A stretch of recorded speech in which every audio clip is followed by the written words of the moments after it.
Hello everyone! Welcome to Math 22 discussion video for improper integrals. Before we proceed, make sure you have already watched the lecture video for improper integrals. For this discussion class, we will have 3 videos. In this first one, we will be answering examples of integrals with infinite limits of integration. For the next 2 parts, we will have integrals with infinite discontinuity. I hope you have your pen and paper with you. Please join me as we solve the first example. We want the integral from negative 2 to positive infinity of 4 over x plus 3 raised to 7 dx. Alright, so the first thing you need to do here is to always check the continuity of our function on our interval. So we note that 4 over x plus 3 raised to 7, this is actually continuous everywhere except when x is negative 3. So in fact, this is continuous on our interval negative 2 to positive infinity, including negative 2. This means that our integral, we can solve for this by replacing positive infinity with the variable, say t. We copy everything else, and then we take the limit as t goes to positive infinity. Alright, now we ask, what is the antiderivative of our function? Now you may look at that as 4 times x plus 3 raised to negative 7. And what is the antiderivative of that function? It is precisely 4 times x plus 3 raised to negative 7 plus 1, that is negative 6 over negative 6. And then we evaluate from x equals 2 to x equals t. And finally, we take the limit as t goes to positive infinity. And then let's substitute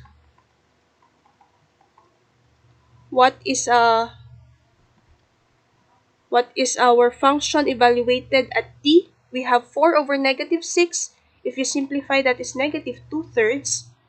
X plus 3 or t plus 3 raised to negative 6. Your exponent is negative, so pwede nating ibaba. We write 1 over t plus 3 raised to 6. And then minus negative 2/3, so you have plus 2/3 times, this should be negative 2 times negative 2 plus 3 raised to 6, that is in the denominator. And then, mag-comment tayo sa gilid. What do we have? We have negative 2/3 times 1 over infinity, plus 2/3 times 1. Which means that we have negative 2/3 times 0 plus 2/3. Or, finally, you have 2/3, which means that your integral is convergent.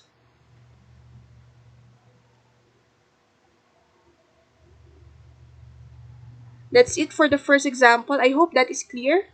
Kung hindi, you can pause, then rewind the video, or you can write down your questions first and ask your teacher later. Now, let me just emphasize, I think this is very important, that this is just a note, comment lang, kaya ine-enclose natin yan sa parenthesis. Kasi hindi dapat sila part talaga officially ng ating solution. Because it is not correct if you wrote equals negative 2/3 times 1 over infinity plus 2/3. Kasi itong 1 over infinity again is not a real number. Very important yan, pero i-comment lang natin sa gilid. Alright, so that's the first example. Let's move on to the second. For the second example, we want the integral from negative infinity to negative 1 of 3 over x raised to 5 dx. Again, first step is to investigate the continuity of our function on the given interval. So we note, saan nga ba continuous itong function na to? Continuous to everywhere except when x is 0. So in fact, continuous ito on the interval negative infinity to negative 1, including negative 1. So, the integral from negative infinity to negative 1 of our function is given by the integral from we replace negative t with the variable, say t, we replace negative infinity. And then copy everything else, and then take the limit as t goes to negative infinity. Okay, now let's take the antiderivative of our function. Mas madali ulit kapag tinignan natin to as 3 times x raised to negative 5, so that we have 3 x raised to negative 5 plus 1, or negative 4, over negative 4. That's your antiderivative. And then you evaluate from x equals t to x equals 1. And then you take the limit as t goes to negative infinity. And then let us evaluate when x is 1, we have 3 or negative 3/4 times 1 raised to negative 1. Negative 1 raised to negative 4. And then minus, you have negative 3/4, so again, magiging positive 3/4. T raised to negative 4, ibababa ko na siya, so I get 1 over t raised to 4. And then we take the limit of that sum. Again, mag-scratch tayo sa gilid. We have negative 3/4 times, that is 1, plus 3/4 times 1 over infinity. So what do we have? We have negative 3/4 plus 3/4 times 0. Or, we have negative 3/4. Which means that your integral is convergent.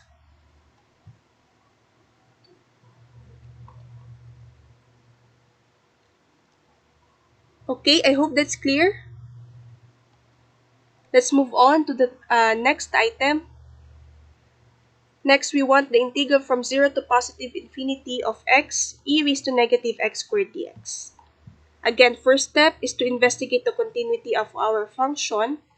We note that our function, this is a product of a polynomial function x and a composition of an exponential function and a polynomial function, all of which are continuous. So this is actually continuous everywhere, and in particular, on the interval we are interested in, on 0 to positive infinity, including 0, and of course we exclude positive infinity. So this means that 0 to positive infinity integral of x e raised to negative x squared dx, this is what? We replace positive infinity by a variable, say t, and then we take the limit as t goes to positive infinity. Okay, now, how do we solve for the antiderivative of x e raised to negative x squared?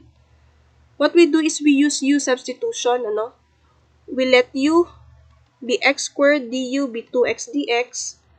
So your integral will now become e raised to negative u over 2 du.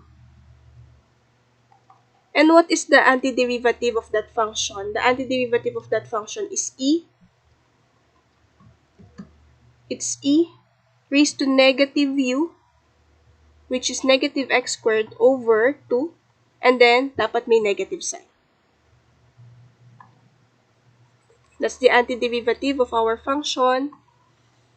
Then we evaluate from 0 to t, and then we take the limit as t goes to positive infinity. Okay, let us substitute. When x is t, we have e raised to negative t squared. Negative again ang exponent, so pwede ko siyang ibaba. We get negative 1 over 2 e raised to t squared minus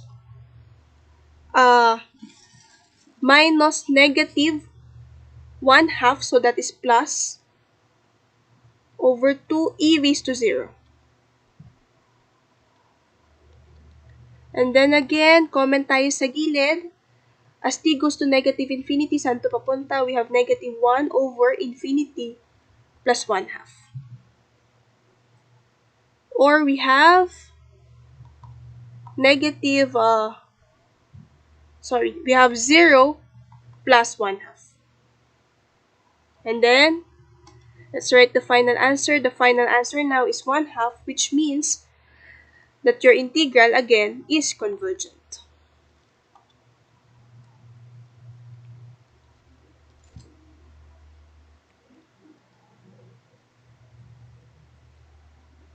Alright, that's for the third item. Let's have the final item for this video, or for this part. Alright, we want this time the integral from negative infinity to infinity of x cubed e raised to x raised to 4 dx. Again, first step is to investigate the continuity of our function.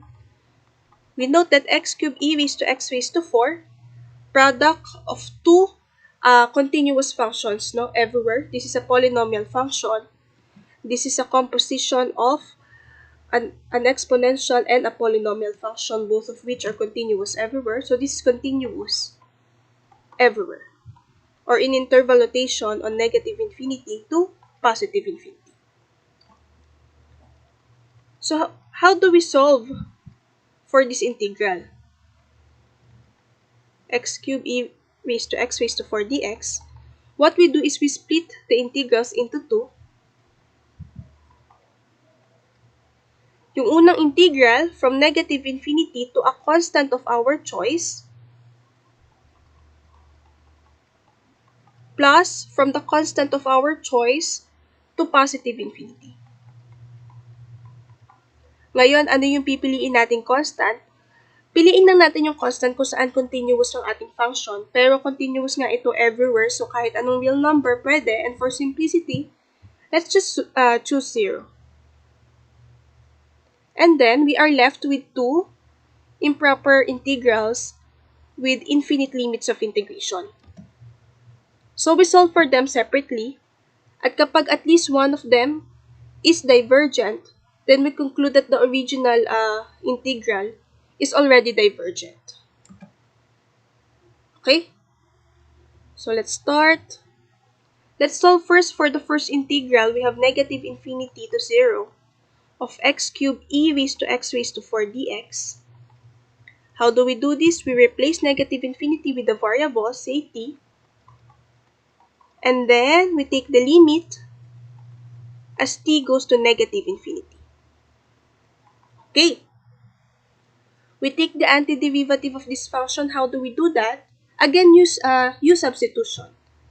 Let u be x raised to 4. So, ano yung du mo? You have 4x cubed dx. So, essentially, ang i-integrate mo ay e raised to u over 4 du. At ang antiderivative nun ay e raised to u over 4 or e raised to x raised to 4 over 4. And then you evaluate from t to 0 and then take the limit as t goes to negative infinity. Okay? Substituting, what do we have? Negative infinity. We have e raised to 0 over 4, that's 1 over 4, minus e raised to t raised to 4 over 4. Okay, scratch tayo sa gilid. We have 1/4 minus, as t goes to negative infinity, saan to papunta? You have e raised to negative infinity raised to a positive or raised to an even exponent, so magiging positive infinity yun. At alam natin na ito ay papunta kay positive infinity, so that what do we have? We have equals negative infinity. So, ito ay divergent na. Again, nabanggit ko kanina, no, kapag at least one of these two is divergent, divergent na ang ating integral, original integral. So, we conclude that, therefore, negative infinity to infinity of x cubed e raised to x raised to 4 dx, this is divergent.